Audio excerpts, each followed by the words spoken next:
kayak modelnya si Beiter yang 2 jutaan ini. Review orderan plunger. Ini plunger Nika, mereknya warna biru. Packagingnya seperti ini, rapi, clean.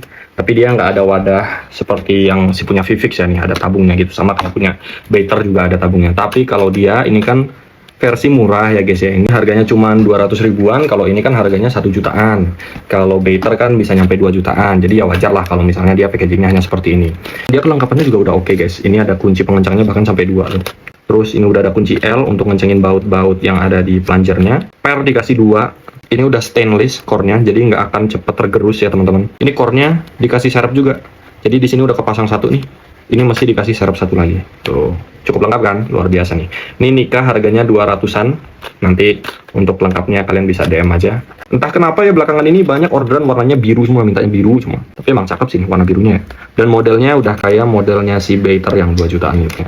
Mirip-mirip ya, mirip-mirip.